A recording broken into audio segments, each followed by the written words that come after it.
பிள்ளைகளை விட மாட்டான். என்ன பண்ணுவான்? அவங்களுக்கு இவ்வளவு பெருச யாருப்பா மனப்பாடம் பண்றது? இவ்வளவு பெருச யாரு மனப்பாடம் பண்ண முடியும்? ஆனா தேவன் நமக்கு கிருபை கொடுப்பார். நம்ம யாருன்றதை நம்ம எப்போதும் மறந்து போகவே கூடாது. 139 14 வசனம் அது எழுதிட்டே வரல, இங்க வந்தோன்னு கத்துறத ஞாபகம் பண்ண. இன்னொன்னு, கழுகு என்ன பண்ணும்?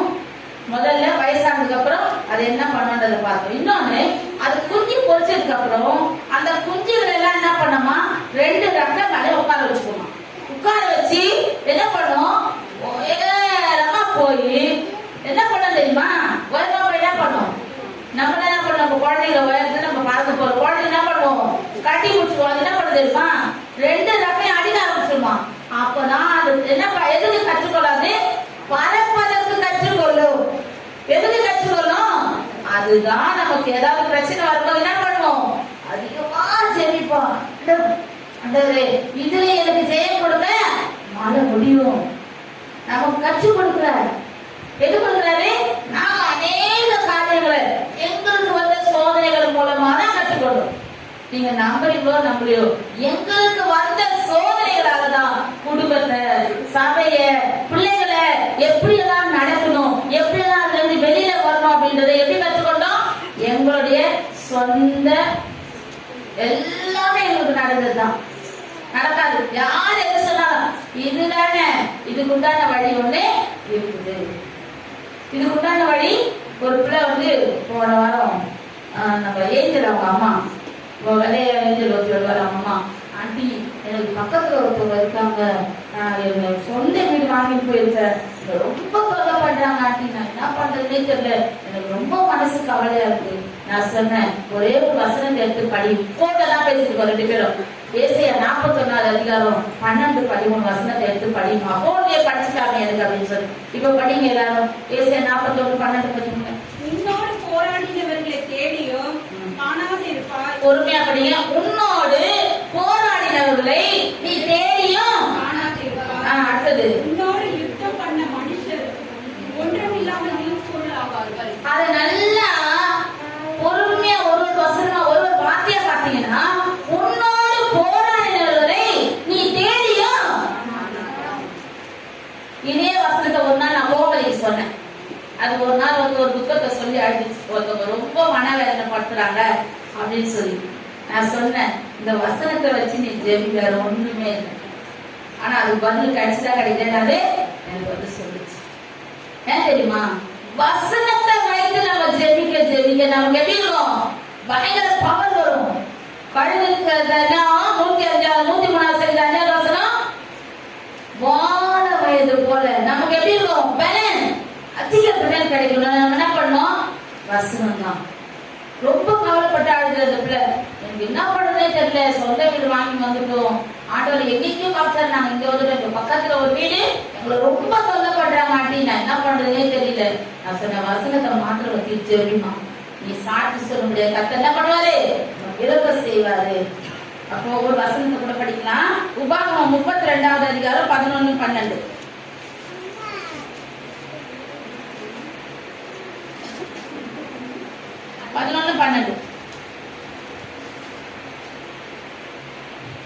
கழுகு தன் கூட்டை கலைத்து தன் குஞ்சுகளின் மேல் அசைவாடி தன் செட்டைகளை விரித்து அவைகளை எடுத்து அவைகளை தன் செட்டைகளின் மேல் சுமந்து கொண்டு போகிறது போல கர்த்தர் ஒருவரே அவனை வழி நடத்தினார், அந்நிய தேவன் அவரோடு இருந்ததில்லை. கழுகு என்ன பண்ணுவான் சொன்ன? தன் செட்டைகள் மேல அமர வைத்து என்ன பண்ணும்? உயரத்துல போய் அதுங்களுக்கு பறக்கிறதுக்கு கற்றுக் கொடுக்கும். அது வாயில பறந்த குழந்தைங்க என்ன பண்ணும்? வாயில ஊட்டும். காக்காவும் அதுதான் பண்ணும், கழுவும் அதுதான் பண்ணும். எல்லா பறவையும் என்ன பண்ணும்? வாயில ஊட்டி விடும். அதுக்கப்புறம் என்ன பண்ணும்? புடிச்சு தள்ளும். நீயே போ என்ன பண்ணு, எதை தேடு. நம்ம எவ்வளவுதான் இவங்களுக்கு ஜோம் பண்ணாலும் இப்படி ஆயிடுச்சு அப்படி ஆயிடுச்சு அழுவாங்க தவிர தனக்குள்ள என்ன பண்ணுது? கழுகு தன்னுடைய குஞ்சுகளுக்கு என்ன பண்ணுது? கற்றுக் கொடுக்குது. அப்படியே நம்ம என்ன பண்ணுவோம்? இப்படி ஜெபிமா, இந்த மாதிரி நீ பண்ணு, கர்த்தர் உங்களுக்கு அற்புதம் செய்வாரு. செய்யறமா இல்லையா? நாங்க சொல்றோமா இல்லையா? உங்களுக்கு என்ன பண்ணு, கர்த்தர் தான் என்ன பண்ணுவாரு? பெரிய அற்புதம். அப்போ எத்தனை காரியங்களை கற்றுக் கொடுக்குது பாருங்க. இன்னொரு வசனத்தை கூட படிக்கலாம். கர்த்தர் பாருங்க, அருமையா நம்ம என்ன பண்றாரு, நடத்துகிற தேவனா இருக்கிறார். அவரு நம்மளை எப்படி இருக்கிறாரு, வானாக்காம நம்மளை எப்படி வச்சிருக்காரு, தலையாக்கி வச்சிருக்காரு. கழுகு சுமப்பது போல சுமந்து வருகிறார். ஏசாயா 46வது அதிகாரம்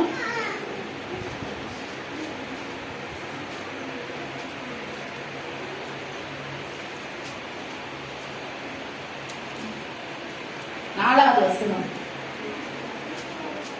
உங்கள் முழு வயது வரைக்கும் நான் அப்படி செய்வேன், நரைவயது மட்டும் நான் உங்களை தாங்குவேன். நான் அப்படி செய்து வந்தேன், இனிமேலும் நான் ஏந்துவேன், நான் சுமப்பேன், தப்புவிப்பேன். எவ்வளவு நாளாலும் சிலருக்கு என்ன ஜோம் பண்ணாலும் என்ன இருக்காது, தைரியமே வராது. இந்த காரியம் தான் நடக்குமோ எனக்கு தெரியாது. ஒண்ணுமே இல்லை. நம்ம வீட்டுல கீழே ஒருத்தவங்க 2005 இங்க ரொம்ப தண்ணி வந்துச்சு. நாங்க வாடகை விட்டுட்டு எம்ஆர் நகருக்கு மறுபடியும் வீடு போனோம். ஒருத்தவங்களை இங்க வாடகை கொண்டு வந்து வச்சோம். ஹஸ்பண்ட் ஒய்ஃப் 2 பிள்ளைங்க, அவங்க மாமியார் மாமனார், மொத்தம் 6 பேர். எங்க சொந்தக்காரங்களே சொன்னாங்க, ஐயோ அவரு ரொம்ப பயங்கரமான பேஷண்டா இருக்காரு, அவர் இன்னைக்கோ நாளைக்கோ செத்து போற மாதிரி இருக்காரு. அந்த சோபா அவங்க ஹஸ்பண்ட், அவங்களுக்கு வீடு கொடுக்குறீங்க, ஏன் சீக்கிரமா உங்க வீட்டுல ஒரு சாவை பார்க்க போறீங்க? என்ன பார்க்க போறீங்க? நான் எத்தனையோ ஒரு சாட்சி நான் வெள்ளிக்கிழமை ஜபத்துல சொல்லியிருக்கேன். வெள்ளிக்கிழமை ஜபத்துக்கு வரவங்க தெரியும். இன்றைக்கும் அந்த சகோதரன் உயிரோடு இருக்கிறார். கரங்களை கட்டுங்க. ஏன் தெரியுமா? இயேசுவை நம்புறாங்க. அவங்க நாங்க சொல்லுவாங்க, மாசம் வந்து எங்களுக்கு ஒரு ஜோம் பண்ணிட்டு போங்க பாஸ்டர். நாங்க வந்து வாடகை வாங்கிட்டு ரொம்ப சீப்பா, இவ்வளவு பெரிய வீடு 2000 ரூபாய்க்கு தான் விட்டு வச்சிருக்கோம். எவ்வளவுக்கு? 2000 ரூபாய் தான். 1800 ரூபாய் விட்டாங்க. அதுக்கப்புறம் அவங்களே 200 ரூபாய் போட்டு விட்டாங்க. அவங்களே அப்புறமா 300 ரூபாய் 500, அவங்களே சேர்த்து. ஏன்னா இங்கெல்லாம் பெரிய வீடு ரொம்ப வாடகை வாங்குறாங்களே. எங்களுக்கு நாங்க சொன்னோம், உங்க ஹஸ்பண்ட் உடம்பு சரியில்லாம இருக்காது, நீங்க ஒருத்தர் சம்பாதிச்ச பிள்ளைகளை பாதுகாப்பீங்க. அதனாலதான் நாங்க என்ன பண்றோம், இறக்க உள்ளவர்கள் யாரு? மத்திய 5வது அதிகாரத்துல இருந்து இறக்க உள்ளவர்கள் அவர்கள் என்ன பண்ணுவாங்க? படிங்க அந்த வசனத்தை. மத்தேயு 5வது அதிகாரம் 7வது வசனம். இரக்கமுள்ளவர்கள் பாக்கியவான்கள், அவர்கள் இரக்கம் பெறுவார்கள். என்ன பண்ணுவாங்க? யாருக்காவது நீ இறங்கினா உனக்கு மத்தவங்க இறங்குவாங்க, தேவன் இறங்குவாரு. சிலருக்கு என்ன வராது, இறக்கமே வராது. என் போஸ்டிங்ல நான் இறங்க மாட்டேன், இதுதான் என் வேலை, நான் என்ன பண்ணோம், நான் இப்படிதான் இருப்பேன். அப்படிதான் உன் தேவன் இறங்க மாட்டார். மனுஷருக்கு கண்ணில் காண்ற சகோதரனுக்கு அந்த 5வது அதிகாரத்தை 24வது வசனத்தை படிங்க. படிமா மத்தேயு 5:24. பலிபீடத்தின் முன் உன் காணிக்கையை வைத்து விட்டு போய் முன்பு உன் சகோதரனோடு ஒப்புரவாகி பின்பு வந்து உன் காணிக்கையை செலுத்து. காணிக்கை போடுறதுமே மற்றவங்களை நேசிச்சு அன்பாட்டு விரோதமா இருந்து நீ செய்யணும்னா வரலாம், தேவன் அங்கீகரிக்க மாட்டார். ஏன்னா எனக்கு இறங்கி போது பிடிக்காது. நான் இப்படிதான், நான் எப்படிதான், நான் இப்படிதான். அப்ப கழுகு சுமப்பது போல உங்களை சுமக்க மாட்டார். ஆளு உங்களை விட்டு பிடிப்பாரு. போமா கொஞ்சம் தூரம் போய் என்ன பண்ணு, கொஞ்சம் அலை கழிச்சுட்டு வா, சிலைகளாம் கொஞ்சம் உடச்சிட்டு வா. அப்பதான் நீ என்ன பண்ண, மத்தவங்களை பத்தி யோசிப்ப. இரக்கம் உள்ளவர்கள், இரக்கம் உனக்கு இருந்தா உன் இருதயத்துல கொஞ்சமாவது என்ன இருக்கணும், என்ன இருக்கணும், ஈரம் இருக்கணும். ஈரமே இருக்காது சிலருக்கு. எப்படி இருக்கும், நான் இரும்பு, நான் யார் தெரியுமா, அப்படி இருக்கவே முடியாது. இறங்கிதான் போயா. நீ இறங்கினாதான் உன்னை பரத்திலிருந்து பார்த்து கொண்டிருக்க தேவன் உனக்கு இறங்கி உன்னை என்ன பண்ணுவாரு, உன்னை என்ன பாவம் உன்னை மன்னித்து உனக்கு பரலோக ராஜ்யத்தை கொடுக்கலன்னா இறக்கும். கிறிஸ்தவர்களுக்கு எப்படி இருக்கணும், எப்படி யாரை பார்த்தாலும் என்ன பண்ணணும், ஐயோ பாவம். ஐயா சொல்றாரு, அவங்க அப்பா வந்து யார பார்த்தாலும் அவங்க பாவம்ப்பா, அவங்க பாவம். கத்தரை அறியல, ஆனா என்ன அவருக்குள்ள எனக்கும் இருக்குது. என்ன சொல்றாரா, ஐயோ பாவம் பாவம். அவர் சொல்றாரு, எங்க அப்பா யார பார்த்தாலும் ஐயோ பாவம், ஐயோ பாவம் அப்படியே சொல்வாரு. அப்ப அவருக்குள்ள என்ன இருக்குது, இறக்கம். எங்க மாமியார் சொல்லுவாங்க, எங்க வீட்டுக்கு நைட் திடீர்னு ஒரு 10 பேரை கூப்பிட்டு வருவாருமா, அன்னைக்கு சமையல் பண்ணிடுவாரு, அன்னைக்கு முடியாம செய்வோமா. அவங்க செய்ததான் இன்னைக்கு எல்லா பிள்ளைகளும் ஆசீர்வாதமா. ஏன்னா எத்தனையோ பேர் படிப்பதற்கு வழி காட்டியிருக்காங்க, எத்தனையோ டாக்டர்ஸ் உருவாக்கி இருக்காங்க, எத்தனையோ இன்ஜினியர். எங்க வீட்டு என் மாமியார் வந்து அவங்க சின்ன வீடு என்ன பண்ணுவாங்க, எல்லாரும் சமைச்சு சம்பாதிக்கலாம், என்ன ஆகணும், எல்லாரும் சாப்பிடணும், எல்லாரும் சந்தோஷமா இருக்கணும். அப்ப எதற்குன்றது அவங்க இருதயத்துல இருந்தாதான் மற்றவங்களுக்கு என்ன பண்ணுவாங்க, உதவி செய்ய. கிறிஸ்தவங்களுக்கு கிறிஸ்து அவர்கள் யாரை பார்க்கறது போல பார்ப்பாங்க, நம்ம யாரை பார்க்கறது போல பார்ப்பாங்க, கிறிஸ்துவை பார்க்கறது போல பார்ப்பாங்க. கிறிஸ்து மன்னிச்சாரு ஒரு கணத்துல, அந்த என்ன பண்ணாரு, ஒரு கணத்தை நம்ம காட்டுவோமா, நீங்க ஒரு அடி எடுக்கிற, நான் 2 அடி எடுக்கிறேன். செய்வோமா செய்ய மாட்டோமா, செய்யணும். அப்பதான் நம்ம கருத்து காட்ட முடியும். அப்படிதானே? இறக்கும், தாழ்மை, பொறுமை, அது என்ன பண்ணும், ஆட்டோமேட்டிக்கா இருந்தாதான் கிறிஸ்துவை பார்ப்பது போல உன்னை பார்க்கிற மக்கள் என்ன பண்ணுவாங்க, உண்மையாலுமே பைபிள் எடுத்து சர்ச்சைக்கு போறவங்க. ஒரு நாள் ஒரு பாஸ்டர் ஒரு வீட்டுக்கு வந்தார். யார் வீட்டுக்கு, ஒருத்தவங்க பார்த்து ஜோம் பண்றதுக்காக வந்தார். அப்ப வீட்டுக்கு கதவு திறந்துருக்குது, பிள்ளைங்க சின்ன பிள்ளைங்க மட்டும் விளையாடி இருக்காங்க. அம்மா தண்ணி பிடிக்கிறாங்க. எங்க தண்ணி பிடிக்கிறாங்க, கொழையாடில. ஒரு பாஸ்டர் போய் பேசாம போய் நின்று, ஜனமா இருக்குது, அந்த அம்மா சண்டை போடுதாங்க. ஒரு பாஸ்டர் சொன்னாரு சாட்சி, அந்த சண்டையில அப்படி அனல் பறக்குதான். இவரு பார்த்துட்டு ரொம்ப நின்றுட்டு தன்னையே மறந்துச்சு, சும்மா சூப்பரா இங்கிலீஷ் பேசுது. வந்தாராம், அமைதியா நின்றுட்டு இருந்தாராம். அவரை நிக்கிறாட்டு அந்த அம்மா தண்ணியை புடிச்சு தலையெல்லாம் சரி பண்ணி வந்து நின்றுச்சான். வந்து, ஐயா சொல்றையா, ஐயா எப்பயா வந்தீங்க? நான் வந்து 1/2 மணி நேரம் ஆகுமா. நான் இங்க வந்து எவ்வளவு நேரம் ஆகுது, உன்னோட ஃபுல் லிஸ்ட் நான் இன்னைக்கு பார்த்துட்டேன். சிலர் என்ன பண்ணாங்க, பார்க்கும்போது ரொம்ப சாஃப்ட், ரொம்ப அமைதி. வீட்டுக்கு போய் பாருங்க, ரோடு வரைக்கும் கேட்கும். ரோடு வரைக்கும் கேட்டா அது யாரோட வீடு, யார் வீடு? சண்டைகள், மார்க்க வேதங்கள் எல்லாமே எங்க இருக்குது, எல்லாமே இருந்தது. சிலர் கத்திட்டே இருப்பாங்க, ஏன் கத்துறவனே தெரியாது. தாழ்மே இருக்காது, இணக்கமா இருக்காது, அன்பும் இருக்காது. கத்திட்டே இருந்தா என்ன தண்ணி, எப்படி எல்லாரும் வந்து உன்னை ஐடென்டிஃபை பண்ணுவாங்க? சர்ச்சுக்கு போறேன்னா, பைபிள் படிக்கிறேன்னா, அது எல்லாருமே கற்றுக்கொள்ளணும். பொதுவாக நான் யாரு, நான் எப்படி உருவாக்கப்பட்டிருக்கேன், பிரமிகத்துக்கு அதிசயமா உருவாக்கப்பட்டிருக்கேன். என்னுடைய எல்லா டாப் டு பாட்டம் தேவனுக்கு தெரியும். யோனா என்ன பண்ணாரு, ஆழத்துல கப்பல் போயிட்டு இருக்குது, என்ன பண்ணாரு, அடியில போய் படுத்துட்டாரு. என்னை யாரும் கண்டுபிடிக்க கூடாது, நான் நினைவுக்கு போக மாட்டேன், நான் தசிச்சு தான் போக போறேன். ஆனா தேவன் சொன்னதை செய்யாத இருப்பாரா? அவர் என்ன பண்ணாரு, அவர் சொல்றது அவர். நீ என்ன நினைக்கிறியோ அது நடக்காது. என் வழிகள் உன் வழிகள் அல்ல. அப்போ அவருடைய வழியில தான் உன்னை நடத்துறாருன்றது என்ன பண்ணக்கூடாது, மறந்து போகவே கூடாது. உன்னை கழுகு சுமப்பது போல சுமந்து வருகிற தேவனுக்கு முன்பாக என்ன வந்தாலும் என்ன பண்ணலாம், ஏசப்பா நீங்க என்ன சுமந்து வரீங்க, என்ன பாதுகாத்து வரீங்க. இன்றைக்கு இருக்கிற பிரச்சனை என்ன பண்ணுவேன், என்ன 9 மாதங்கள் சுமந்து வந்தாரு, இன்னும் எத்தனை மாசம் இருந்து.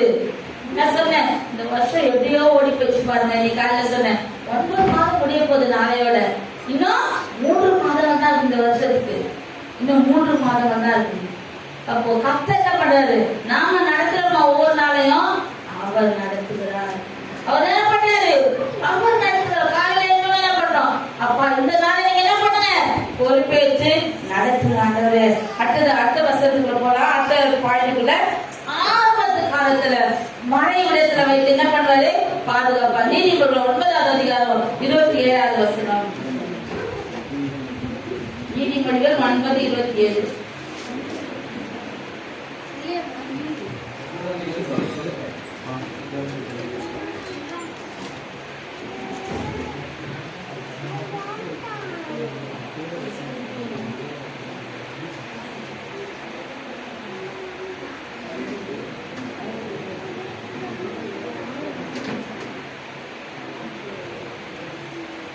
சாரி 8:27-28.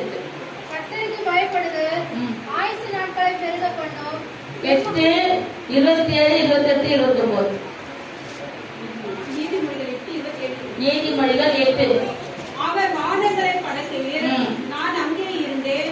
அவர் சமுத்திர விலாசத்தை கட்டளைக்கையிலும் உயரத்தில் மேகங்களை ஸ்தாபித்து சமுத்திரத்தின் ஊற்றுகளை அடைத்து வைக்கையிலும் சமுத்திர ஜலம் தன் கரையை விட்டு மீறாதபடிக்கு அதற்கு எண்ணெயை கட்டளையிட்டு பூமியின் அஸ்திபாரங்களை நிலைப்படுத்துகையிலும் ஆமாமா, நான் அவர் அருகே செல்ல பிள்ளையா இருந்தேன். நித்தம் அவருடைய மன மகிழ்ச்சியா இருந்து எப்பொழுதும் அவர் சமூகத்தில் களி கூறுதான் நமக்கு என்னது? அவர் சமூகத்துல இருந்து களி கூறுதான் நம்முடைய ஆபத்துகள் இருந்து வெளியே வர்றதுக்கு நல்ல வழி. நம்ம வாயை காத்துக்கொள்ளணும், நம்ம காதுகளை காத்துக்கொள்ளணும், நம்ம சிந்தையை காத்துக்கொள்ளணும். நான் எங்க எழுதி பேசணும், எங்க எழுதி பேசக்கூடாது. அவர் என்ன பண்ணாரு? அவர் சமூகத்துல மகிழ்ந்து அவர் சமூகத்தை நித்தம் தேடினால் மாத்திரம்தான் நமக்கு பாதுகாப்பு உண்டு. அதை விட்டு என்ன பண்ணணும்? அதை விட்டு என்ன பண்ணுவோம்? எல்லாம் நான் சுயமாட்டுக்கிறது. சுயமா உங்க கரத்துல எதை எடுத்தாலும் ஜெயத்தை எடுக்கவே முடியாது. அதுல பாருங்க 8:34 வசனத்தை படிங்க. என் வாசற்படியில் நித்தமும் விழித்திருந்து என் கதவு நிலவரிக்கையை காத்திருந்து எனக்கு செவி கொடுக்கிற மனுஷன். என்ன சொல்றது யாரு? என்ன சொல்றது யாரு? தேவன் சொல்றாரு, என் வாசற்படியில் நித்தம் விழித்திருந்து என் கதவு நிலையறிக்கையை காத்திருந்து எனக்கு செவி கொடுக்கிற மனுஷன். தேவனுக்கு செவி கொடுக்கிறோமா? தேவன் என்ன சொல்றது கேட்கிறோமா? என்ன பண்றோம்? சுயமா எதையுமே செய்யணும். அவர் சித்தத்துக்கு எல்லாத்தையும் ஒப்பு கொடுக்கணும்.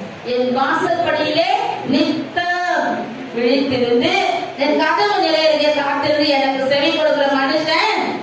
அடுத்த வசனத்தை படிங்க. என்னை கண்டறிகிறவன் ஜீவனை கண்டறிகிறான், கர்த்தரிடத்தில் தயவும் பெறுவான். கர்த்தரிடத்தில் தயவு பெற்று வாழ்ந்தா மாத்திரம்தான் ஆபத்து காலத்துல மறைவிடம் உண்டு. அவருடைய தயவு இருக்கும் போது நமக்கு எப்பேற்பட்ட பிரச்சனையா இருந்தாலும் பெரிய பாறைகள் மாதிரி பெரிய மலை மாதிரி ஒண்ணு வந்து நிற்கும். நான் கேட்பேன், ஐயா கிட்ட கேட்பேன், எங்க என்ன பிரச்சனை, இது எப்படி இதை விட்டு வெளியே வருது? ஒன்னும் பண்ணாது, வெறும் சோதனை பண்ணப்பட்டு சோதனை பண்ணிட்டு ஜோம் பண்ணு, எப்படி விலகி போகுதுன்னு தெரியாது. உண்மையாவே நாங்க அனுபவிச்சதுனால சொல்றோம். எப்படி வரும்? ஆபத்து எப்படி வந்து நிற்கும்? ஏன் அது எப்படி போகும்? பனி துளி போல மறந்து போகும். நான் சொல்றது உண்மையா பொய்யான்றத நிறைய லிஸ்ட் எடுத்து நாங்க சொல்லலாம். அது நிறைய மைண்ட்ல இருக்குது. சொல்லணும் என்ன ஆகும்? டைம் ஆயிடும். உண்மையாலுமே சாட்சி சொல்றதுக்குன்னு சொல்லி எனக்கு 2 மணி நேரம் கொடுத்தா அதே பத்தாது. அவ்வளவு சாட்சிகளை கர்த்தர் கொடுத்திருக்கிறாரு. அவர் அப்படியா எங்களை நடத்தி கொண்டிருக்கிறார். ஆபத்து காலத்துல மறைவிடங்களை வைத்து ஒளிவிடங்களை என்ன பண்றாரு? பாதுகாக்கிற தேவன். நிறைய பிரச்சனைகள்ல ஐயோ என்ன பண்றதுன்னே தெரியல, இந்த சூழ்நிலை விட்டு எப்படி நாங்க வெளியே வருவோம்? எப்படி வருவோம்? சிலர் என்ன பண்ணுவாங்க, மூளையில உட்காந்து புலம்பிட்டே இருக்காங்க, என்ன பண்றது என்ன பண்றது. நெக்ஸ்ட் ஸ்டெப் என்னது? கர்த்தரை தேடணும். ஏசப்பா நீங்க தான் என்ன பண்ணணும், இதுல இருந்து எங்களை வெளியே கொண்டு வரணும். அதுதான் சொல்றாரு மத்தேயு 28:20 என்ன ஆகுது? முடிவு வருகிற நேரத்தில் போனே. அப்ப முடிவு வருகிற என்ன பண்ணணும்? எல்லா காரியங்களும் அவரே நம்பணும். இந்த காரியத்தை மட்டும் இதுல நம்பணும், இந்த காரியத்தை இதுல நம்ப கூடாதுன்னு இருக்குதா? என்ன பண்ணணும்? நம்ம எல்லாத்துக்கும் வந்து என்ன பண்ணுவோம்? வீட்டுல எல்லாரும் ஒத்தக்கால உண்ணாதான் இல்ல. ஏசு அற்புதம் செய்வார். நான் யாரு? நான் யாரோட பிள்ளை. அதை நம்ம என்ன பண்ணக்கூடாது? மறந்து போக. கழுகு தன் குஞ்சுகளை எப்படி அது சுமந்து திரிந்து எப்படி கற்றுக் கொடுக்குதோ அப்படிதான் நம்மளோட வாழ்க்கையில வர எல்லா பிரச்சனைகளும் தேவன் நமக்கு எல்லாவற்றையும் கற்றுக் கொடுப்பார். சில காரியங்களை அதை அனுமதிப்பார். இது வரட்டும், இது வந்தாதான் இவங்க என்ன பண்ணுவாங்க? என்ன நோக்கி பார்ப்பாங்க. எல்லாமே நாங்க நினைச்சு நாங்க ஜோம் பண்ணோமா? யாராவது ஜபமாவது ஒண்ணாவது. எனக்கு 5 வேளை சாப்பாடு கிடைக்குது, டெய்லி ஒரு 10,000 கிடைக்குது, எனக்கு எதுக்கு ஜபம்லாம்? எதுவுமே தேவை கிடையாது. நான் ஜாலியா என்ஜாய் பண்றேன். என்ஜாய் பண்ணணும்னா தேவனை தேடினாதான் என்ன பண்ண முடியும்? என்ஜாய் பண்ணும்போது அதுல உன்னத பாட்டு 4வது அதிகாரம் 12வது வசனம் படிங்க. உன்னத பாட்டுல 12. என் சகோதரியே, என் மனவாளியே, நீ அழைக்கப்பட்ட தோட்டமும் மறைவு கட்டப்பட்ட நீரூற்றும் சுத்திரிக்கப்பட்ட கெருமாய் இருக்கிறாய். எப்படி இருக்கிற தேவ சமூகத்தை தேடுகிற நீங்க எப்படி இருப்பீங்களா?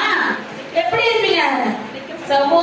சகோதரினா அவங்களுக்கு மாத்திரம் எங்களுக்கு மாத்திரம் இல்ல, பொதுவான வார்த்தை. எப்படி நீ அடைக்கப்பட்ட தோட்டமும் மறைவு கட்டப்பட்ட நீரூற்றும், எங்க போனாலும் உனக்கென்று ஒரு பாதுகாக்கிற தேவன் உன்னோட வருகிறார். எப்படி வராது? எங்க போனா என்ன பண்ணும்? ஐயோ நான் தனியா போறேனே.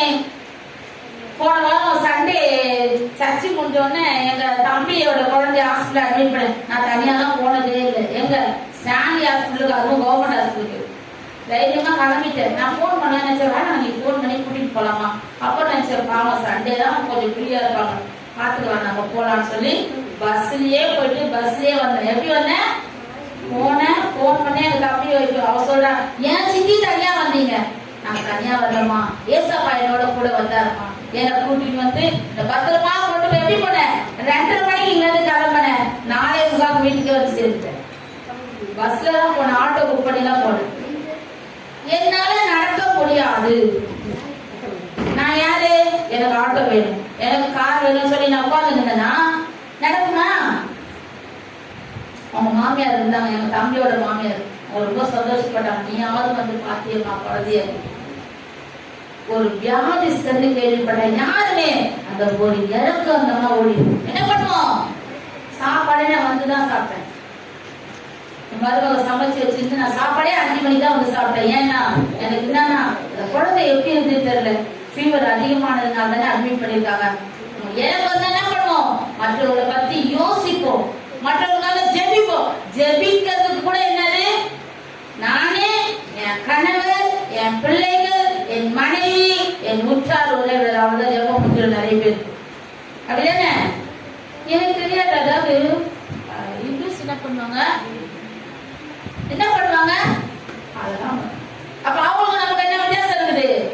அநேகருக்காக நீ ஜெபி. யோபு என்ன பண்ணாரு? அவருடைய சிறைக்கு மாற்றப்பட்டதா இல்லையா? எல்லாமே ரெட்டை தனியா கொடுத்துட்டாரு. என்ன பண்றதுன்னே தெரியல. என்னப்பா இந்த ஆண்டவர் இப்படி ஆசீர்வதிச்சாரு. என்ன பண்ணிட்டாரு?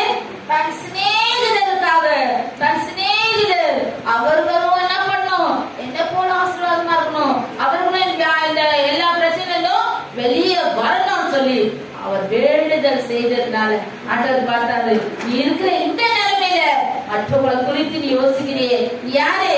என்னுடைய பிள்ளை, நீ இப்படி இருக்க கூடாது. என்ன எப்படி இருக்கணும்? சுகமாய் தங்கி இருக்க பண்ணுவார்.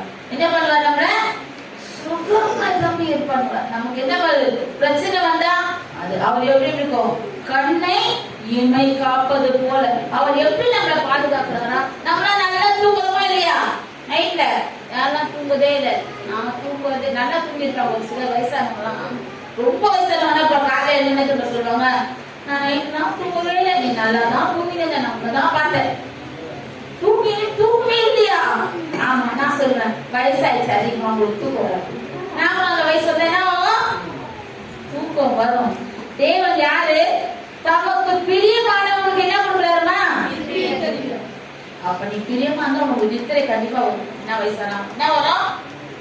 எங்க வீட்டுல எல்லாருமே சொல்லுவாங்க, படுத்த கண்ண போனோன்னு எப்படி நீ தூங்குற? ஜோம் பண்ண, ஏசப்பா நான் நல்லா தூங்கி காலைல 4 மணிக்கு எடுத்து ஜோம் பண்ண. என்ன பண்ணா? அதெல்லாம் கொடுக்கிறவர் யாரு? அவருக்கு பிரியமானவன் நடக்கும் போது அவர் எல்லாம் வச்சு கொடுப்பாரு.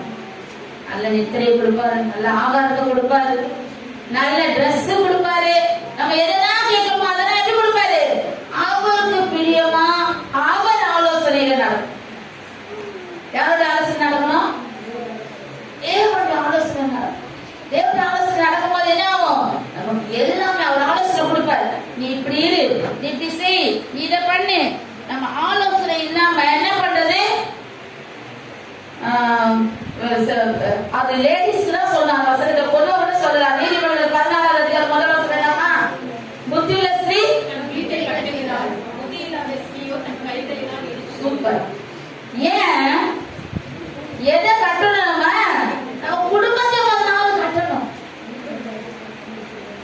நான் எதை எழுதினாலும் பரவாயில்ல, என் பிள்ளைகளை உருவாக்கணும்.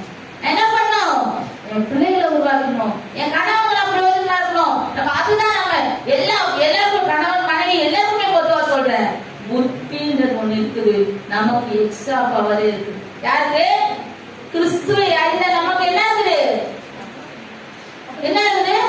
Short temper. சிலர் என்ன பண்ணுவாங்க, ஒரு சிலர் எனக்கு தெரியும், முதல்ல கோவப்பட்டு கத்தி கொண்டு நீ ஆனா அடுத்த விஷயம் என்ன பண்ணுவாங்க, சீக்கிரம் எவ்வளவு கோவப்பட்டு எல்லாம் ஒண்ணு ஒருத்தர் இருக்காரு, பேர சொல்லக்கூடாது. என்ன பண்ணுவாரு? முதல்ல செம்மையா சண்டைப்படுவாரு, அடுத்த நிமிஷம் சின்ன கூட பெரியவங்கள காலை ஒண்ணு மன்னிப்பு கேட்பாரு. என்ன பண்ணுவாரு? கால் ஐயோ என்ன மன்னிச்சிடுங்க, நான் தெரியாம நான் இப்படி செஞ்சிருக்க கூடாது. ஏன் முதல்ல தெரியல? ஏன் தெரியல? தேவ ஆவி படைத்து இருந்தீனா உனக்குள்ள என்ன இருக்கும்? தேவனுடைய அபிஷேகம் அது உங்களை போதித்து நடத்தும்.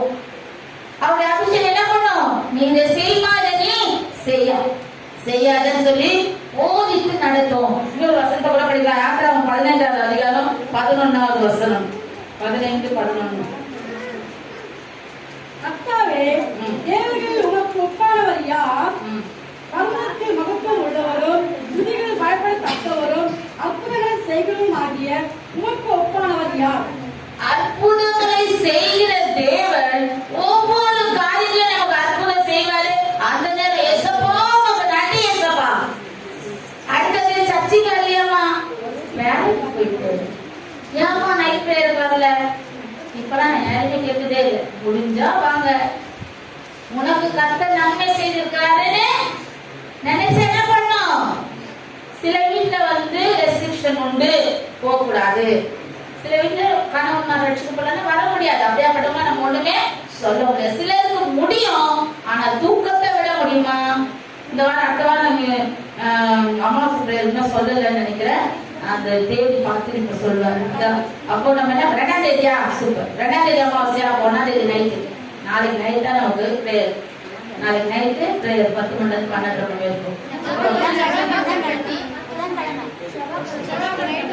செவ்வாய்க்கிழமை நைட்டு. நாளைக்கு இல்ல நாளைக்கு. நாளைக்கு ஒண்ணுமே நினைச்சிட்டு இருக்கிறேன் நான். அப்போ நம்ம என்ன பண்ணோம்? நமக்கு கர்த்தர் கொடுத்திருக்கிற நாளை நம்ம என்ன பண்ணோம்? அவரை தேடுறதுல விடக்கூடாது. நமக்கு நேரம் கிடைக்கும், டைம் கிடைக்கும். அதாவது போன மாசம் ஸ்டெல்லா மட்டும் குழந்தைகளை கொண்டு வந்துச்சு. நான் கேட்டேன், ஏமா தனியா வந்திருக்க பிள்ளைங்க ஏமா வரல? அவளுக்கு தூக்கம் வந்து படுத்துருந்தாங்க. ஆமா, என்ன பண்ண? தூக்கம் வருதா? நாளைக்கு லீவ் தானே, ஏன் வரல? தனியா வந்து குழந்தைய கூட்டின்னு. ஏமா தனியா வந்த? எப்படிமா போவ? ஆனா அவங்க ஹஸ்பண்ட் வந்து கூட்டிட்டு போன. சிலருக்கு வர்றதுக்கு முடியும், ஆனா என்ன முடியாது. எனக்குன்னு ஒரு சாக்கு நானே தேடி வச்சுப்பேன். வரக்கூடாததுக்கு ஒரு சாக்கு தேடி முடிந்தவங்க வந்து அட்டெண்ட் பண்ணுங்க. கர்த்தர் கூட செய்வார். 1ஆம் தேதி நாளைக்கு செவ்வாய்க்கிழமை நைட்டு எத்தனை பேர் வர போறீங்கன்னு பார்க்கலாம். எனக்காக ஜெபிக்கல, உங்களுக்காக, உங்க குடும்பத்துக்காக. அன்னைக்கு ஜான்சி அன்னைக்கு பிரேயர் முடிஞ்சு அன்னைக்கு சாயங்காலம் போன் பண்ணுது. என்னன்னு பாஸ்டர்மா எப்போ பிரேயர்? அம்மா நேற்று நைட்டு முடிச்சு. ஏன்னா அனௌன்ஸ்மெண்ட் அப்போ வரல, அனௌன்ஸ்மெண்ட் அப்போ வரல. அதனால நம்ம முடிஞ்ச வரைக்கும் நம்ம வேலைக்கு போகும்போது எப்படி போறோம்? டைமோட போய் சைன் பண்ணலன்னா ரெஜிஸ்டர் கிடைக்காது. டைமோட போலன்னா அந்த அம்மா வேலைக்கு போற இடத்துல திட்டுவாங்க. ஆனா இங்க திட்டுறதுக்கு யாருமே இல்லை. ஏசப்பா பார்த்துனே இருப்பாரு, கொட்டு வைப்பாரு. எப்படி வைப்பாரு? நமக்கு தெரியாத கொட்டு, தெரிஞ்ச கொட்டு இல்லை. எனக்கும் தான் தெரியாத கொட்டு எல்லாருக்குமே வரும். ஆனா அந்த கொட்டு வாங்கறதுக்கு நம்ம என்ன பண்ணோம்? இன்னைக்கு தேவனுடைய சமூகத்துக்கு போற நாள் என்ன பண்ணணும்? எல்லா நாளும் எழுதுற மாதிரி. இப்போ இன்னைக்கு சண்டே, இன்னைக்கு ஒரு நாள் தான் தூங்க முடியும். நல்லா 10 மணிக்கு எழுந்து அதுக்கப்புறமா கிளம்பி வந்தா சச்சின் ஆயிடும், முடிஞ்சிடும். ஒரு பாஸ்டர் அப்படிதான் போன் பண்ணாரு. என்னைக்கு கிறிஸ்துமஸ் அன்னைக்கு 10 மணிக்கு மேல போன் பண்றாரு. ஐயா இன்னைக்கு எத்தனை மணிக்கு ஆராதனை? ஆராதனை முடிச்சுட்டு நாங்க வீட்டுக்கு வந்துட்டோம், டிஃபன் சாப்பிட போறோம். ஐயா என்ன சீக்கிரம் முடிச்சிட்டீங்க? எப்பவுமே 6ல இருந்து 8 ஆராதனை கிறிஸ்துமஸ் அன்னைக்கு. நீங்க இப்ப கேட்கறீங்க, தெரியல, தெரியாதனால கேட்கிறேன். நம்ம ஆராதனை ஒழுங்குன்னு ஒண்ணு வச்சிருக்கோம். கிறிஸ்துமஸ்க்கும் ஈஸ்டருக்கும் காலையில 6 மணிக்கு. பிள்ளைங்க அதுக்கப்புறம் போய் அவங்க டிஃபன் சாப்பிடுவோம், அவங்க வீட்டுல சந்தோஷமா இருக்கட்டும் அப்படின்னு சொல்லி நம்ம என்ன பண்றோம்? வைக்கிறோம். ஆனா நம்ம என்ன பண்றோம்? லேட்டா போலாம். நமக்குன்னு ஒரு வார்த்தை இருக்கும், ஆண்டவர் வச்சிருப்பார். அந்த வார்த்தையை போய் வாங்கிட்டா இந்த வாரம் நம்ம ஓடிடும். ஓடுமா ஓடாதா? ஓடும். அது நீ என்ன பண்ணலனாலும் அது ஓடிட்டே தான் இருக்கும். உட்கார்ந்து தூங்கினாலும் ஓடும், படுத்து தூங்கினாலும் ஓடும், வேலை செஞ்சாலும் ஓடும், வேலை செய்யலனாலும் நாட்கள் ஓடிக்கிட்டு தான் இருக்கும். அது ஒரு வருஷத்தை கூட போய் சங்கீதம் 17ஆவது அதிகாரம் 14, 15. 17ஆவது அதிகாரம். மனுஷனுடைய கைக்கும் உண்மையில் தங்கள் பங்கை பெற்றிருக்கிற உலக மக்களின் கைக்கும் உம்முடைய கரத்தினால் என்னை தப்புவியோ. எப்படி ஆபத்து வராதபடி உம்முடைய படிமா அவர்கள் வயிற்றை ஒரு திரவியத்தினால் நிரப்புகிறீர். அவர்கள் குற்ற பாட்டினால் திருப்தி அடைந்து தங்களுக்கு நீதியான பொருட்களை தங்கள் குழந்தைக்கு வைக்கிறார்கள். ஆமா, நானும் நீதியில் உங்களுடைய முகத்தை தரிசிப்பேன். நான் விழிக்கும் போது ஒரு சாயலால் திருப்தி ஆவேன். விழிக்கும் போது எழுந்துக்கும் போதே துதிக்கணும். அவர் என்ன பண்றாரு? உலக மக்களின் கைக்கும் உம்முடைய கரத்தினால் என்னை தப்புவியும். அதுதான் ஆபத்து காலத்துல என்ன பண்றாரு? எல்லா காலங்களும் நம்மள ஒரு அம்மா ஒரு சாட்சி சொன்னாங்க. அவங்க ஆண்டவர் ஏற்றுக்கணும் ஊழியம் செய்யறதுனால அவங்க சொந்த அண்ணி அவங்க மேல ஒரு வெறுப்பு. அவங்களை எப்படியாவது என்ன பண்ணணும், ஏதாவது துன்பத்தை கொடுக்கணும்னு சொல்லி ஒரு 2-3 பேரை செட் பண்ணி அவங்க இந்த டைம் இந்த ஊழியத்துல இருப்பாங்க, நீ என்ன பண்ணு அவங்கள போய் எப்படியாவது காலி பண்ணிட்டு வந்துருன்னு அனுப்பிட்டாங்க. இவங்க டிராக்ஸ் தனியா போறாங்க, டிராக்ஸ் கொடுத்துட்டே போறாங்க. டிராக்ஸ் கொடுத்துட்டே போகும்போது திரும்பி பார்த்தா 3 பேர் இவங்கள ஃபாலோ பண்றாங்க. அப்போ ஒரே ஒரு ஜெபம் பண்ணாங்க, ஏசப்பா இவங்க கண்ணுக்கு மறைச்சி அவங்க வீட்டுக்கு கொண்டு போய் என்ன சேர்த்துதான் எனக்கு ஏதோ பண்றதுக்கு இவங்க வராங்கன்றத நான் உணர்றேன் ஆண்டவரேன்னு சொல்லி ஜெபம் பண்ணிட்டு அந்த சந்துக்குள்ள போய் திரும்பி போனாங்களாம். வேகமா போறாங்களாம், வேகமா போய் வீட்டு வந்து சேர்ந்துட்டாங்க. அந்த ஆட்களுக்கு என்ன உண்டாயிடுச்சு? என்ன உண்டாக்கிட்டாரு? கண் மயக்கம் உண்டாக்கி அவங்க தேடுறாங்க, அங்கேயே தேடிட்டு இருக்காங்க. இவங்க வீட்டு வந்து சேர்ந்துட்டாங்க. கத்தர் எப்படி கொண்டு வந்தாரு? ஆபத்து காலத்துல எப்படி கொண்டு வந்தாரு? அவங்க கைக்கு மறைத்து கண்களுக்கு மறைத்து கொண்டு வந்து விடாது. அக்காவே எங்ககிட்ட சொன்னாங்க சாட்சியை, என்ன எங்க அண்ணி என்ன காலி பண்றதுக்கு ஆளை அனுப்பிச்சு வச்சாங்கம்மா. ஆனா கத்தர் என்ன என்ன பண்ணாரு? இந்த சின்ன ஜெபம் கத்தர் என்ன பாதுகாத்தாரப்போ நம்ம ஜெபிக்கும் போது கத்தர் என்ன பண்றாரு? ஆபத்து காலத்துல எப்பேற்பட்ட ஆபத்தா இருந்தாலும் நம்மளை பாதுகாத்து கொண்டு வர. பக்கத்து வீட்டு ஒருத்தவங்க இருந்தாங்க, கிஷோர்னு ஒரு பையன். பெரிய ஆக்சிடென்ட், நம்ம பார்க் பண்ண மெயின் கேட்ல தான் அந்த ஆக்சிடென்ட் நடந்துச்சு. +1 படிக்கும் போது பெரிய பைக் ஒரு வாங்கி கொடுத்தாங்க. அந்த பைக் பல்சர் பைக் ஓட்டின்னு வந்தா ஈவினிங் டியூஷன் முடிச்சுட்டு வந்தா 2 பேர் நல்லா குடிச்சிட்டு வந்து அவன் மேல மோதுனாங்க. அதுல ஒருத்தர் ஸ்பாட்லயே அவன் கையிலாம் இறந்துட்டான். இந்த பையன் அப்ப ரொம்ப பாறை மாதிரி பெரிய பெரிய கல்லுங்கெல்லாம் இருக்கும் பார்க் பண்ண மெயின் கேட்டாட்ட. இப்ப நல்லா இருக்கு, இப்ப மெட்ரோ வேலை நடக்கிறதுனால நல்லா இருக்கு. அந்த பாறையான கல்லுல போய் அவன் முகம் அடிச்சதுனால இந்த முகம் என்ன ஆயிடுச்சு? மூக்கு, கண்ணு, வாய் எதுவுமே தெரியல, ஃபுல்லா சதை ஓடிக்குச்சு. டாக்டர் சொல்லிட்டாங்க, நாங்க ட்ரீட்மெண்ட் கொடுக்குறோம், இங்க பால் பண்ணைக்கு கொண்டு போனாங்க. கொண்டு போனோம்னா அங்க வந்து எங்களுக்கு போன் பண்றாங்க அந்த அம்மா. ஜோஷோமா தான் என்ன கூப்பிடுவாங்க, ஜோஷோமா கொஞ்சம் ப்ரேயர் பண்ணுங்க, என் பிள்ளை இந்த மாதிரி ஆயிடுச்சு, எனக்கு இருக்கிறது ஒரே ஒரு பிள்ளை, உங்களுக்கு தெரியும், ப்ரேயர் பண்ணுங்க. நான் 2 பேரும் நைட்டு ரொம்ப நேரம் உட்காந்து ப்ரேயர் பண்ணிட்டேன்ப்பா. கிஷோருக்கு ஒரு ஜீவனை கொடுங்க ஆண்டவரை, அவனை பாதுகாத்து கொண்டு வாங்க அப்படின்னு சொல்லிட்டு நாங்க ப்ரேயர் பண்ணோம். அந்த பையன் நாங்க பார்க்க பண்ணல, நம்ம பார்க்கவே மாட்டோம். இது இந்த ட்ரீட்மெண்ட் பண்ற மாதிரி இல்லை, ரொம்ப சீரியஸா இருக்கு, நீங்க அப்போலோ கொண்டு போயிடுங்க, ஜிஹெச் கொடுங்க. அவங்க நேரம் அப்போலோ கொண்டு போயிடும். நந்தன் அப்போலோ கொண்டு போய் அட்மிஷன் பண்ணாங்க. அனந்தனத்துக்கு நாங்க அங்க போனோம். நாங்க எங்க பிள்ளைய போயிட்டு அங்க பார்த்தா அவங்க எங்களையே பார்க்க விடலமான்னு சொல்லி அந்த அம்மா அழுகுறாங்க. சொன்னேன், நாங்க ப்ரேயர் பண்ணிருக்கோம், எனக்கு ஒரு விசுவாசம், நாங்க ஜோம் பண்ணிருக்கிறோங்க, நீங்க பயப்படாதீங்க, எங்களை ஆபத்துல இருந்து விலக்கி பாதுகாக்க இயேசுவை நீங்களும் என்ன பண்ணுங்க, இயேசுவே எனக்கு உதவி செய்யுங்கன்னு ஒரு வார்த்தை நீங்க சொல்லுங்க. இயேசு இரக்கம் உள்ளவர். அவர் என்ன பண்ணுவாரு? உங்களுடைய வேதனையை பார்த்து உங்களுக்கு இறங்கி உங்க ஆபத்து நாள்ல 3 நாளா அந்த அம்மா தண்ணி கூட குடிக்க மாட்டேன்னு அழுகுது, எதுவுமே சாப்பிட மாட்டேன்றாங்க. என் பிள்ளையே இல்ல, எனக்கு எதுக்கு ஆகாரம், எனக்கு எதுக்கு தண்ணி, ஊர்ல இல்ல, அவங்க அம்மா போர்டிங் ஆகிட்டு வந்துட்டாங்க, இந்த மாதிரி இவங்க இருக்கிறாங்க சொல்லி அவங்க எல்லா ஃபேமிலியும் வந்து ஹாஸ்பிட்டலுக்கு போறோம். கீழே அந்த கிரவுண்ட் ஃப்ளோர்ல ஒரு 50 பேர் அவங்க ஜனங்களே இருக்கிறாங்க. யாரும் போல இவங்க எல்லாரும் வந்துட்டாங்க. வந்து என்ன பண்றாங்க, குழந்தைக்கு ஏதோ அவ்வளவுதான் முடிஞ்சிச்சுன்ற மாதிரி. ஆனா நாங்க என்ன பண்ணோம், பிரேயர் பண்ணோம். நம்ம வீட்டுக்கு கூட்டணும் நல்லா கூட்டணும்னு அந்த பையன் இந்த ஊருக்கு நான் வரமாட்டேன் சொல்லிட்டான். நான் நேரா சித்தி வீட்டுக்கு போகிறேன். எனக்கு இந்த ஊரை பார்த்தாலே பயமா இருக்குது, நான் வரமாட்டேன். ஆனா கர்த்தர் என்ன பண்ணா தெரியுமா, நல்ல சுகத்தை கொடுத்து அந்த பையன் மூக்கு மட்டும் இல்லைன்னா தண்டு உடஞ்சி போய் ஒரு மாதிரி ஆயிடுச்சு.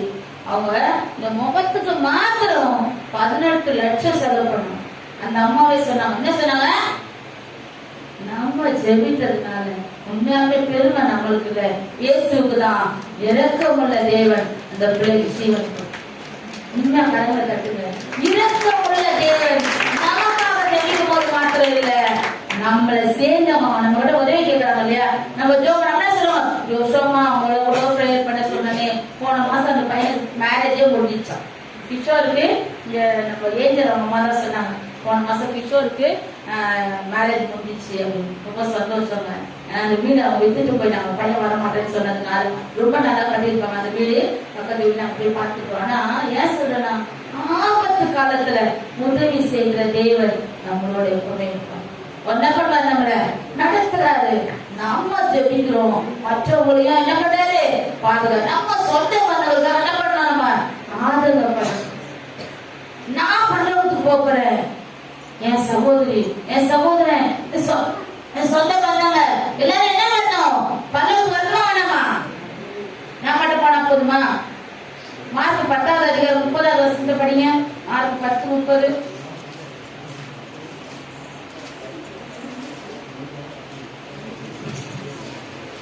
இப்பொழுது உண்மையிலே துன்பங்களோடு கூட நூலக்கணையாக வீடுகளையும் சகோதரரையும் சகோதரிகளையும் தாய்களையும் பிள்ளைகளையும் இளங்களையும் மறுமையிலே நித்திய ஜீவனையும் அடைவான் என்று மெய்யாகவே உங்களுக்கு சொல்கிறேன். இன்மையில மாத்திரம் இல்ல, மறுமையும் நம்மளை பாதுகாக்க தேவன் எப்படி இந்த வாழ்வு நமக்கு இதோட முடிந்து போல எல்லா ஆபத்துல பாதுகாக்கிற தேவன் மறுமை வரைக்கும் நம்மளை என்ன பண்ணுவாரு, உயர்த்தி உயர்வாக்கி வைத்துக் கொள்வார். இன்னொரு ஒரே வசனத்தை படிக்கலாம். மத்தேயு 12வது அதிகாரம் 42வது வசனம்.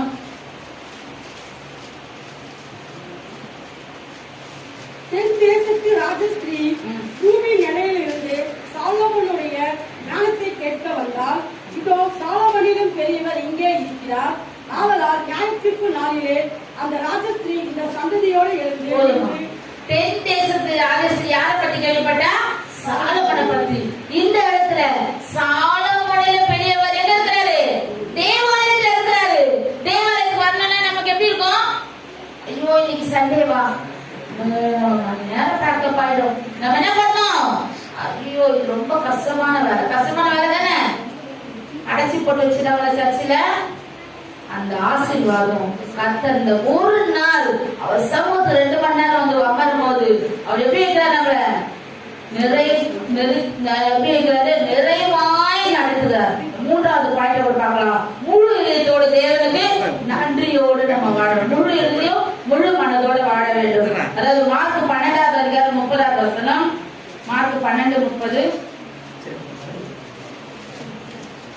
உன் தேவனாகிய கர்த்தரிடத்தில் முழு இதயத்தோடும் முழு ஆத்மாவோடும் முழு மனதோடும் முழு பலத்தோடும் அன்பு கூறுவாயாக என்பதே பிரதான கற்பனை.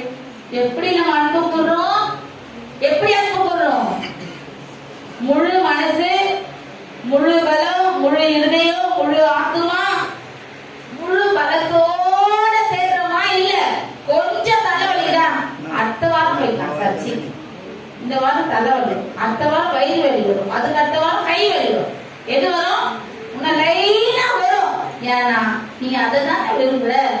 சாக்கு போக்கு சொல்லாமல ஜல்தியா வரணும் சபைக்கு.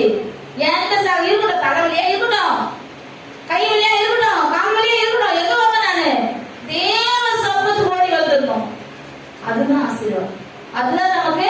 நான் எந்த ஆட்டோல போனாலும், நீ தம்பி நீ கிறிஸ்டினா தம்பி சண்டே சர்ச்சுக்கு போவியா? சண்டே தாமா நல்ல ஆட்டோ ஓடும். மேனேஜர் சொல்லுவேன், தம்பி 1 மணி நேரம் போய் உட்காருப்பான். அது உண்டான ஆசீர்வாதத்தை கடவுளுக்கு அந்த 1 மணி நேரம் நீ ஆட்டோ ஓட்டாம உட்காந்துப்பாரு, சபையில உட்காந்து ஏசுவே இறங்கன்னு சொல்லுப்பா, உங்களுக்கு ரெட்ட தனியான ஆசீர்வாதம் உங்களுக்கு கிடைக்கும். நிறைய ஆட்டோக்காரங்களுக்கு இந்த சாட்சியை நானே சொல்லியிருக்கிறேன், நிறைய பேருக்கு சொல்லியிருக்கிறேன். கர்த்தர் எப்படி இருக்காரு? யாத்திராகமம் 15வது அதிகாரம் 11வது வசனம் படிங்க. 15, 11. ஆகவே ஒவ்வொரு 15:11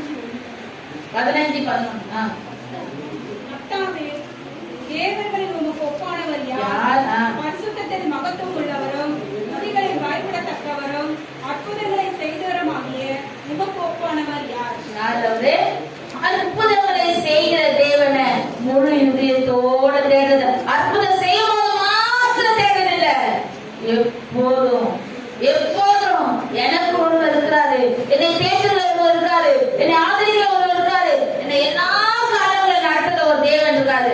அவரை நான் என்ன பண்ண மாட்டேன், ஒரு நேரத்துக்கு எதுக்காக என்ன பண்ண மாட்டேன், அக்கினி சூழலா போடட்டும், சிங்க கெபிலனா போடட்டும், முழு இதயம் இயேசுக்கு மாத்திரம்தான், முழுவதை இயேசுக்கு மாத்திரம்தான். அவர் அப்படி நம்மளை தேடுறவங்களை நம்ம எப்படி வைப்பாரு தெரியுமா?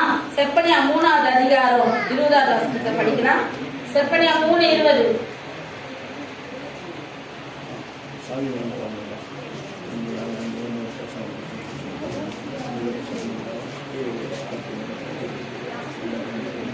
அக்காலத்திலே உன்னை கூட்டிக் கொண்டு வருவேன், அக்காலத்திலே உங்களை சேர்த்துக் கொள்ளுவேன். உங்கள் கண் காண நான் உங்களை சிறையிருப்பை திருப்பும் போது, உங்கள் சிறையிருப்பை திருப்பும் போது பூமியில் உள்ள சகல ஜனங்களுக்குள்ளோ நான் உங்களை கீர்த்தியும் சுபட்சியுமாக வைப்பேன் என்று கர்த்தர் சொல்லுகிறார். பூமியில் உள்ள சகல ஜனங்களுக்குள்ள எப்படி வைப்பாரா? நீ முழு இதயத்தோடும் முழு பலத்தோடும் தேவனை உண்மையா நடந்தினா பூமியில் உள்ள சகல ஜனங்களும், அதை யோசித்து பாருங்க, உட்கார்ந்து கொஞ்சம் 10 நிமிஷம் யோசிங்க. பூமியில் உள்ள சகல ஜனங்களுக்குள்ள நம்ம எப்படி இருக்க போறோம்?